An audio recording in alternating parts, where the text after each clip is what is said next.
story that is mentioned in Sahih al-Bukhari, and that is the story of the Emperor Heraclius. The Emperor Heraclius. The Emperor Heraclius was the emperor at the time of the Prophet ﷺ. And unlike most politicians in the world, he was an intelligent and educated man. And he was a scholar. And he was trained in Christianity. And when the Prophet ﷺ wrote a letter to the emperors in the 8th and 9th year of the Hijrah, he wrote letters to the emperors. He wrote one to Heraclius. Or to be more precise, he wrote one to the governor of Bahrain, who was the governor of Heraclius. And so it reached Heraclius. And Heraclius at that time was visiting Elia, which is Jerusalem. He was visiting Jerusalem. And so it was not supposed to get to him that fast. It was supposed to go to the governor, but he was in Jerusalem at the time.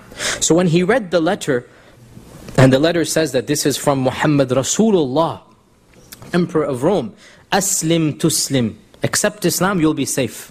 Aslim yu'tik Allahu ajraka marratain. Accept Islam, Allah will give you a double reward. And if you reject Islam, then you shall bear the penalty of your whole people because you are their leader. So it was a give and take, i.e. carrot and stick, incentive and threat in the letter, that you have to accept Islam. And what is Islam? So the Prophet Heraclius said, there's a long story in Sahih Bukhari, again inshallah maybe one day we'll talk about it in more detail. Heraclius quizzed his viziers, are there any Arabs in town? They said yes. It just so happens that the caravan from Mecca, رحلة الشتاء والصيف, the caravan from Mecca is in Jerusalem now. Call them right now to the palace.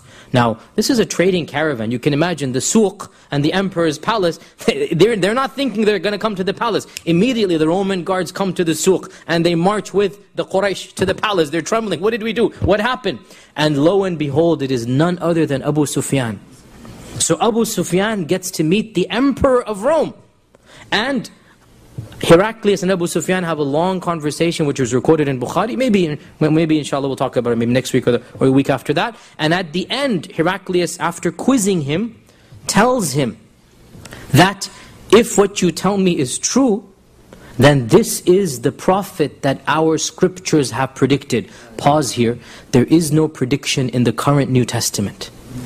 So there must have been scriptures that are hidden from the public. And there's theories in the Vatican and the Gospel of Barnabas. Allah knows all of this stuff, But clearly, Heraclius has access to scriptures that the rest of the Christians don't have. And of course, this makes complete sense because he's the Emperor of Rome. And to this day, by the way, the Vatican Library has books that are unpublished and in secret, whatnot.